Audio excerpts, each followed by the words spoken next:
Serendipia. La fortuna de encontrarnos. Hola, bienvenidos a un nuevo programa de Serendipia. Soy Irene Ancín. Y yo soy Paola Casa. Y hoy vamos a tener un programa que conmemora el Día Internacional de la Igualdad Salarial. Este día se celebra el 18 de septiembre y fue proclamado por la Organización de las Naciones Unidas con la finalidad de resaltar la importancia de equiparar la igualdad salarial entre hombres y mujeres por un trabajo de igual valor. En la actualidad, lamentablemente, persiste una diferencia. Se hace el mismo trabajo, se tiene el mismo perfil, las mismas competencias, la misma experiencia, pero el salario es diferente. Un estudio reciente indicó que la brecha salarial a nivel mundial entre hombres y mujeres, es decir, por género, es del 23%, que no es cualquier cosa, es un número Casi un cuarto. importante.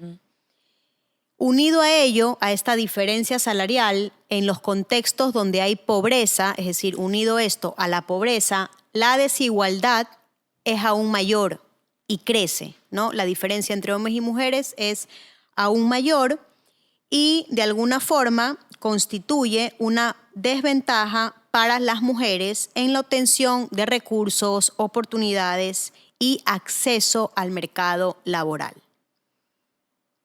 Hay organizaciones mundiales que, gracias al cielo, de alguna forma trabajan en pro de esta igualdad para que disminuya esta brecha salarial, como por ejemplo la ONU, la Organización Mundial del Trabajo, y nos pareció importante traer este tema porque, bueno, como hemos mencionado, el 18 de septiembre se celebra el Día Internacional de la Igualdad Salarial, pero además en Serendipia hemos tenido algunos programas que de alguna forma han evidenciado, puesto sobre la mesa que todavía las mujeres lamentablemente tenemos más obstáculos, ¿no? Como por ejemplo nuestro programa Techo de Cristal. También en organizaciones saludables hablamos de esto, porque una organización saludable al final vela porque sus colaboradores tengan las mismas oportunidades y que haya justicia organizacional. ¿Verdad, Paola? Así es. Entonces, hoy hemos elegido 5 perfiles de 5 mujeres que han destacado en cualquiera de los ámbitos en los que, digamos, se han desarrollado. Y bueno, empecemos con Malala. Un segundo, antes de empezar. Sí. Además de que son mujeres que se han destacado en sus áreas, profesional, ciencia, tecnología, son escogidas por sus valores, que para nosotras es fundamental. Porque es verdad que es mucho más fácil elegir a cualquier perfil que haya destacado, etcétera, pero cuando ya es por los valores y obviamente por otra cosa que haya destacado, por ejemplo, alguien en el tenis o alguien en el, no sé, pues en la aviación o lo que sea, digamos, junto con los valores sí es un poco más difícil. Entonces, hemos hecho un trabajo con lupa y vamos a empezar con Malala Yousafzai. Malala nació en el 97 en Pakistán y años más tarde, ella nace y años más tarde Pakistán decide eliminar la educación en las niñas. Entonces, Malala, junto con su padre, empezó a volverse una activista de la educación a favor de las niñas, porque era algo que a medida que ella creció, se le quitó esta opción. Entonces, ella apareció públicamente en un debate y ella hizo este cuestionamiento a los talibanes y preguntó por qué a ella le habían quitado este derecho. Y en realidad ella ya destacaba, digamos, por su oratoria, etcétera, y la invitan al final, en el 2008 le invitan la BBC a crear un blog y que ella sea, digamos, la que escriba principalmente el blog, pero un poco pensando en su seguridad, porque ya sabíamos que los talibanes, digamos, no son las personas más pacíficas que podamos pensar, o el grupo más pacífico. Dijeron, creemos este blog de forma anónima y que lo escribiera Malala. Entonces, la BBC se lanza y hace esto. Y lamentablemente, a raíz de este blog, y ya cuando los talibanes se enteraron quién era Malala, etcétera, ella sufre un atentado. Ese atentado ocurrió el 9 de octubre del 2012 y se llevó a cabo por el movimiento de los talibanes pakistaníes, que era un grupo terrorista vinculado a los talibanes. Y ella justo abordaba un vehículo que servía como autobús escolar y le dispararon en repetidas ocasiones en la frente y en el cuello. Entonces tuvo que ser intervenida quirúrgicamente inmediatamente. Y fíjense ustedes que, no sé ni cómo escribirlo, qué fuerte, que el líder de los talibanes dijo, bueno, no te hemos podido matar, pero vamos a volver a intentarlo. Entonces vivir con eso tiene que ser durísimo Perseguido, y dificilísimo, ¿no? Vas a ser una perseguida y ya te están sentenciando. Y Malala sale de su país natal y se recupera en Inglaterra. Malala a partir de ahí es una activista comprometida pues, con causas relacionadas con las niñas, con la educación, con ponerle voz a aquellos que de alguna forma están silenciados o a los que se pretende silenciar. Y, por ejemplo, Malala en el 2014, es decir, 2 años después de del atentado, participó en una campaña para liberar a jóvenes nigerianas que habían sido secuestradas también cuando estudiaban por un grupo islámico. Malala es defensora del derecho universal de las niñas a la educación. Entonces, de alguna forma representa, ¿no?, a todas estas niñas que lamentablemente en muchísimos países, en muchísimas sociedades todavía no tienen acceso a este derecho. Malala ha escrito 2 libros, pese a que es una chica relativamente joven, ha escrito 2 libros. El primero fue en el 2013, Yo soy Malala, que es una autobiografía escrita por una periodista británica, y Malala, mi historia, en el 2015, escrita con Patrick McCormick.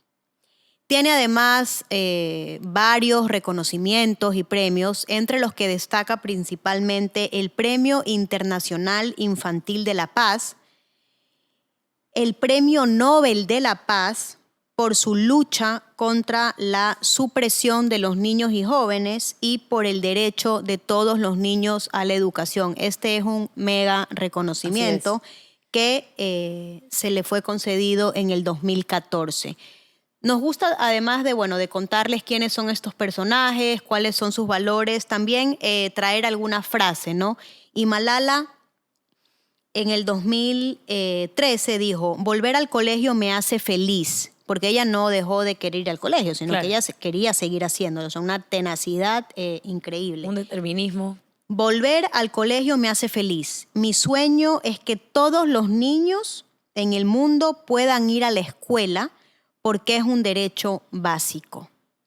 Por eso, Paola, de los valores que existen o que tenemos, podemos decir que Malala se caracteriza por su valentía, que es la determinación que tenemos para enfrentar ciertas situaciones, la solidaridad, porque Malala no solamente... pensaba en ella, estaba pensando en todas las niñas que venían detrás de ella. Así es, y qué importante es esto, ¿no? Porque muchas veces en la vida nos cuesta. Y uno dice, tengo que hacerlo no solamente por mí, sino por todos los que vienen o todas las que vienen detrás. Uh-huh. Y la lealtad, que a veces pensamos en la lealtad como cuánto respeto yo o tengo fidelidad hacia otro, cuando yo también tengo que respetarme a mí misma. Entonces ella es leal a sus valores y a sus principios. Excelente. Esa es Malala. Otra mujer que ha dejado huella y que nos pareció interesante un poco profundizar en su biografía, en su perfil. Sobre todo por el campo, ¿no? Por el campo. Exacto, porque además es distinto. Es Sarah Rutherford. Ella es belga y ella en realidad era hija de un piloto y ella quería batir récords. Eso era lo que ella quería hacer. Y además, por ser mujer, había como un campo muy, digamos, abierto para ella. Marcarse un Guinness. Exacto, marcar y dejar la huella que ella quería. Entonces, a los 14 años ella empezó entrenando para llegar a ser piloto de aviones y obtuvo su licencia profesional en el 2020. Y yo me acuerdo que el año pasado, en julio, encontramos esta noticia, porque en julio del 2021 es que ella logra anunció su propuesta de dar la vuelta al mundo volando sola con tan solo 19 años lo hizo en una conferencia de prensa. Paréntesis, cada vez que encontramos una noticia así, hacemos captura o guardamos el link Claro. porque vibramos con este tipo de noticias, ¿no? Exacto, y nos encantó esa historia de Rutherford, la empezamos a leer y obviamente con esta hazaña ya ella entró al libro Guinness de los récords y su récord anterior, o mejor dicho, el récord anterior en este campo había sido precocidad, precocidad, o sea, es decir, lo más rápido que pudo volar una joven había sido Shaesta Wise, que dio la vuelta al mundo a la edad de 30 años, pero ella tenía solo 19 años. Sara tenía 19 años cuando lo hizo. Entonces, bueno, para poder conseguir este récord tuvo que volar por los 5 continentes, alcanzando una distancia volada aproximadamente de unos 51.000 kilómetros. Entonces, en realidad es impresionante lo que ella logró. Entonces, aparte de Shaesta Wise, que fue la anterior, hubo otras pilotas que lo habían hecho, pero a otras edades. Pero Sara quería conseguir otros 2 récords. Ser la primera mujer en sobrevolar la esfera terrestre en una nave microligera y la primera belga en sobrevolar el mundo sola en una aeronave con un solo motor. Nada más y nada menos, Nada ¿no? más, así que como solamente que- escuchando dices, hay que tener una valentía y una tenacidad importante para hacerlo, ¿no? Más allá de que ella quería conseguir este récord por ella, era una forma de reivindicar las diferencias, las desigualdades, las brechas que existía en campos como la matemática, la ingeniería. matemática, lo dije bien, la ingeniería, la tecnología y en general en la ciencia. Entonces, para ella era, más allá de un reto personal, era una forma de decir, señores, aquí estamos y podemos también hacerlo, ¿no? A esta iniciativa se sumaron empresas muy reconocidas, es decir, fueron sus patrocinadores, Virgin, que es una empresa conocida mundialmente, y Gigante. también TMC Group. O sea, respaldaron, ¿no? Qué gusto da cuando empresas grandes dicen yo quiero ir a apostar por esta joven, ¿no? Ahora vamos a una ecuatoriana. La Tocaba. frase Perdón, de Sara. perdón. La frase de Sara, que como decimos, siempre nos gusta traer frases de estas mujeres que realmente de alguna forma nos mueven algo, ¿no? Nos motivan. Sara dijo, realmente espero alentar a las niñas y mujeres jóvenes a ingresar a la aviación, la ciencia, la tecnología, la ingeniería y las matemáticas. Y como valores de Sara, aunque ya lo comenté, pero lo recalcamos, tenemos la valentía y la tenacidad para lograr lo que logró, ¿no? Así es, que no es poca cosa. Así es. Ahora sí va Ahora la sí vamos con la nacional. ecuatoriana, Matilde Hidalgo de Procel. Ella es fue poeta profesional, maestra, fue profesora, política, funcionaria pública, esposa y madre, y también fue además doctora. Fue la primera doctora mujer del Ecuador. Esta mujer es fantástica, yo le tengo una admiración, la admiro mucho. Ella empieza a estudiar el colegio, colegio primaria y escuela, y lo logra porque las niñas a esa edad podían solo estudiar primaria. Cuando ella dice, yo también quiero estudiar secundaria como lo hacen los hombres, ahí tuvo, digamos, su primer obstáculo. Le dijeron que ella no podía. Entonces solicita esta matrícula a su madre a un colegio masculino que se llamaba Bernardo Valdivieso y se lo conceden, pero digamos que no fue tan fácil porque, como decía, en ese entonces en Ecuador solo estudiaban la secundaria los hombres. Fue obviamente por esta hazaña tachada de liberal, tachada de endemoniada, le dijeron hasta bruja a la pobre Matilde, y fue aislada de una sociedad que estaba marcada por el tradicionalismo y, por qué no decirlo, por el machismo. Estaba convencida de que el rol de la mujer en la sociedad no se debía confinar al hogar y que la mujer tenía mucho potencial para hacer de todo. Cuando ella sale como bachiller, lo que ella dice es, quiero ser doctora. Entonces entra a la Universidad de la SUAY porque intentó ir a la Universidad Central de Quito, pero no la dejaron entrar. Le dijeron que era mujer y que por ende no podía estudiar. Pero ingresa a la de la SUAY para convertirse en primero creo que en enfermera, y luego ya la dejan entrar a la de Quito y ahí ya la dejan ser licenciada. y ella se vuelve la primera licenciada en medicina del Ecuador y años más tarde se convierte en la primera médica graduada en el Ecuador, ahora sí en la Universidad Central. Nada más y nada menos. Entonces, sí, o sea, digamos, no es poca cosa. Además, ella ya con este, digamos, empoderamiento, que ya era doctora, ella dijo, a ver, además yo quiero votar. O sea, así como los hombres votan por el presidente o por los asambleístas, en ese entonces diputados, yo también quisiera votar.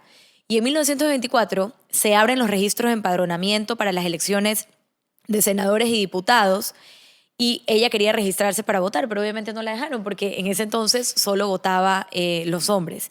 Entonces su solicitud fue denegada en primera instancia, pero por su insistencia a indicar que en las leyes en ningún lado decía que ella por ser mujer no podía votar, le permiten ejercer el derecho al voto. Y entonces su caso es llevado al Parlamento y al Consejo de Estado y el 9 de junio, y de hecho lo celebramos en Serendipia. Lo conmemoramos. Lo conmemoramos, no lo celebramos. El 9 de junio de 1929 se reconoce finalmente a la mujer como ciudadana con derecho a participar en los comicios nacionales, siendo Ecuador el primer país de América Latina en aprobar el sufragio femenino para una elección nacional. Ya había pasado en otro país, no para una elección nacional, sino para tal vez seccionales. Pero para una elección nacional, Matilde Hidalgo nos hizo ese favor a las mujeres del Ecuador. Así que creo yo, Irene, que le debemos mucho a Matilde. Sorprendentemente, ella no estaba sola, no solo contó con el apoyo de su familia, sino con muchas mujeres que estaban atrás de esto. Y lo que hizo fue un poco desafiar ese machismo del siglo XX en estos países natales, en estos países en los que todavía, digamos, reinaba el machismo. Reconocimientos y honores de Matilde. A partir del sufragio, Matilde estuvo involucrada en la palestra pública siempre. Se volvió, no solo logró votar, sino que se volvió diputada. Fue la primera mujer en postularse para un cargo de elección popular, con la que logró ser designada como la primera congresista del Ecuador en 1941. Una de las, bueno, que no es una frase, sino voy a leer un fragmento de uno de sus poemas, porque tú has dicho que era poeta, que me parece que de alguna forma refleja muy bien la esencia de Matilde. Decía, no contentarse tan solo con el rosario en la... No, ese no. No, eso no. Vamos con... Blooper. No, es preciso abrirse. Ya, ahí va. Ya. En vez, ya. Bien has comentado al inicio que Matilde era poeta. Entonces voy a leer un pequeño fragmento de uno de sus poemas que de alguna forma refleja muy bien la esencia de Matilde. Es preciso abrirse paso entre envidias y mezquindades y burlando tempestades dedicarse ya a estudiar. El estudio sublimiza, enaltece y dignifica. Es la ciencia la que indica los medios de progresar. Increíble. Clara, ¿no? Excelente. No me importa lo que se diga de mí. Exacto. Hay que abrirse paso a las envidias. Pongámonos a estudiar qué es la ciencia al final la que nos va a dar ese progreso tan ansiado. Entonces, es importante... Aquí somos Team Matilde. Sí, es importante siempre traer a mujeres nacionales también, ¿verdad? Porque hay mujeres sumamente interesantes que realmente han tenido una labor que es destacable. Volviendo al ámbito internacional, y esta es, la heredera del grupo Inditex, que es Marta Ortega. Marta Ortega es hija de Mancio Ortega, fundador de Inditex, que en julio de este año, del 2022, preside su primera junta directiva como cabeza del grupo Inditex. Pensemos que Inditex es un monstruo. Entonces, ha habido muchas críticas en relación a su asignación, sobre todo de ciertos partidos políticos que le han achacado que es la heredera, que es la hija de, y que no ha habido meritocracia en esa asignación. ¿Por qué hemos traído a Marta Ortega? Bueno, porque queremos pensar que en las organizaciones familiares también se pueden hacer las cosas bien, y Marta Ortega trabaja durante muchísimos años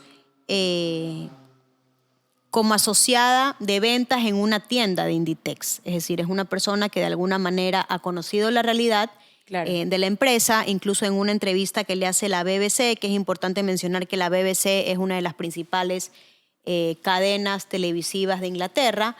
Le hace una entrevista en ese momento y ella dice: yo pensaba que no iba a sobrevivir a la primera semana por el ritmo tan fuerte que hay de trabajo en Zara, en una tienda como dependienta.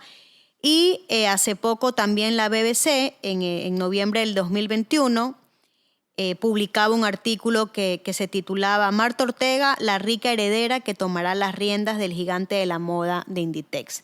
Sabemos que estos tipos de titulares llaman la atención, este tipo de titulares generan que las personas querramos comprar o consumir el diario, ¿no?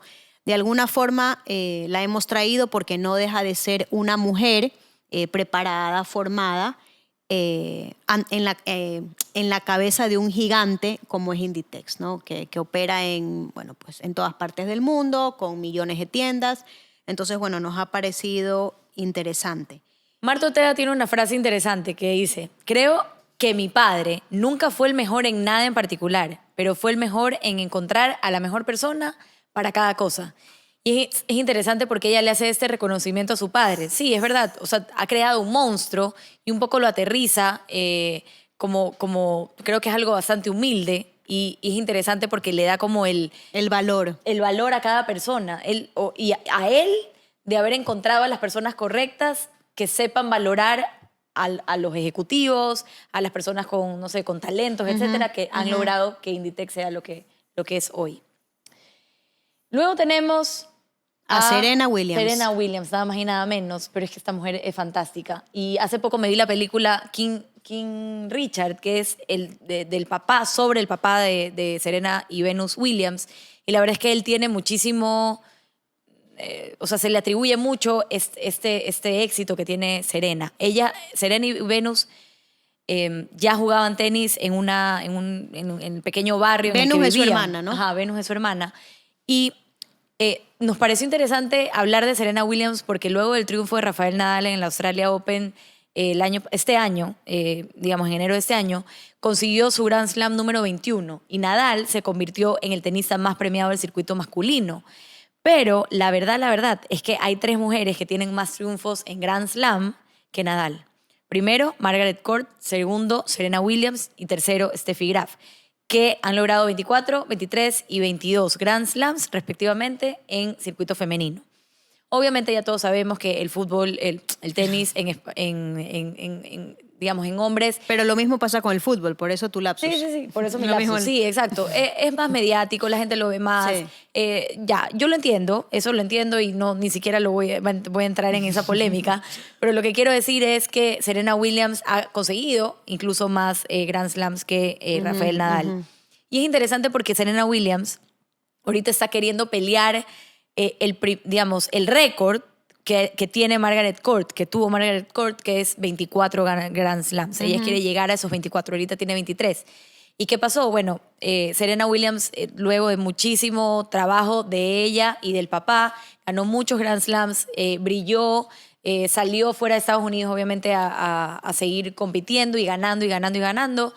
Y una vez que fue mamá, ya no pudo ganar ningún Grand Slam y sí compitió en Grand Slams. Entonces, para ella hay como un tema con la maternidad interesante. Obviamente ella adora haber sido mamá, ama a su hijo, etcétera, pero es lindo que un poco ella siempre trae este tema de la maternidad a sus entrevistas y menciona que el tenis. Digamos, que lo negativo de seguir entrenándolo de la maternidad, por ejemplo, que no puedo estar con ella, con mi hija, etc. Y un poco ella siente que sí hay como una digamos, como un, ¿cómo se dice? Como una maldición, no maldición, pero esto de que una vez que fue mamá todavía no logra ese ansiado Grand Slam número 24 que la llevaría a al menos tener el mismo número que Margaret Court. Entonces, bueno, ella ha trabajado, si hay alguien, digamos, con una determinación y con una tenacidad, es ella. Es increíble, tuvo un mal 2021 y se lesionó, por ejemplo, entonces eso también tampoco le permitió llegar a este ansiado título 24. Y una de las frases de ella, bueno, tengo dos que son, digamos, mis favoritas. Una es, el tenis solo es un juego, la familia es para siempre. Y eso es muy bonito porque obviamente ya ella, ya habiendo ganado muchísimos Grand Slams y ya siendo reconocida a nivel mundial como lo era, se casa y tiene una hija que obviamente es su adoración. Y luego tiene otra frase que dice, soy una perfeccionista, soy insaciable, siento que hay tantas cosas que puedo mejorar. Y en realidad eso es increíble, porque ella sabía que tiene el potencial, tiene el talento, etc. Entonces por eso yo siento que ella tiene esta como necesito... Espinita, tiene esa espinita clavada que tiene que sacársela. O sea, ¿quién como ella? Entonces ella solo le falta un Grand Slam, que luego de llegar a 23, uno es ninguno casi. O sea, ella quiere llegar. Increíble. Entonces, bueno, podemos destacar su valentía, su tenacidad y su disciplina, porque es imposible llegar a lo que haya llegado Así es, sin ser esa disciplinado. disciplina, que son todas estas normas de cumplir de manera constante y que te van a llevar obviamente ese resultado ansiado, ese éxito que ella ha querido llegar. Como hemos dicho al principio, este programa lo hemos centrado en 5 mujeres que son referentes en sus áreas y que además, pues bueno, representan unos valores que son afines a Serendipia. Y para poder eliminar esa brecha o esa desigualdad salarial, es importante que nosotras como mujeres, como profesionales trabajemos, pero que también los distintos actores lo hagan, ¿no? Por eso también es importantísimo el rol de las organizaciones. Saben que en Serendipia siempre nos gusta dar algunas líneas de acción para poder conseguir, pues bueno, hacer nuestro trabajo mejor, desempeñarnos mejor y demás. ¿Qué podemos hacer como mujeres? ¿Qué podemos hacer nosotras por nosotras mismas? Bueno, pues trabajar en nuestros miedos. Siempre vamos a tener temor a enfrentar un nuevo reto, temor a no poder ganar ese gran slam deseado, a no ser capaces, pero es fundamental que recordemos que al final siempre vamos a tener miedo, lo que tenemos que intentar es manejarlos, gestionarlos de la mejor manera posible. Y tenemos un programa que fue el número 1, que justamente hablamos de los miedos. Entonces, si alguna está pasando por alguna situación en la que tenga mucha incertidumbre, es un muy buen programa, consideramos, ¿no? Desde la humildad que es un buen programa, que puede ser una manera de reflexionar. Trabajar en nuestra confianza, en la autoconfianza, ¿no? Para esto es importante saber para qué soy buena, qué puedo mejorar, cuáles son estos atributos que me hacen diferente y de alguna forma mejorar, incrementar estos niveles de confianza en nosotras mismas. Y otra área que podemos trabajar es la autoeficacia. Así como la autoconfianza es la confianza, valga la redundancia, que tengo yo en mis habilidades, en mis capacidades, la autoeficacia es cómo yo me percibo, cómo percibo yo que puedo ejecutar tareas. Que puedo ejecutar muy bien tareas específicas, ¿no? Está más orientada la autoeficacia al trabajo. Exacto. Así como la autoconfianza es en cualquier ámbito de mi vida, la autoeficacia es en el trabajo o en el deporte, por ejemplo.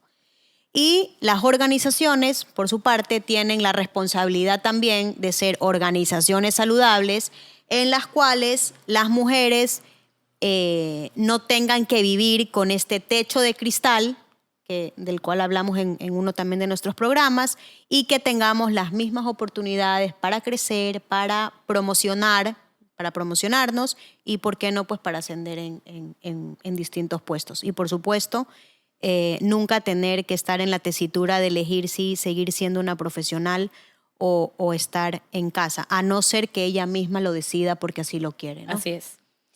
Esperamos que les haya gustado este programa. Esta selección de estas 5 mujeres que han dejado huellas y que, bueno, obviamente nosotros también elegimos con mucho cuidado. Y Paola, en nuestro próximo programa nos centraremos en la comunicación y su importancia en los distintos ámbitos de nuestra vida. Nos vemos. Muchas gracias.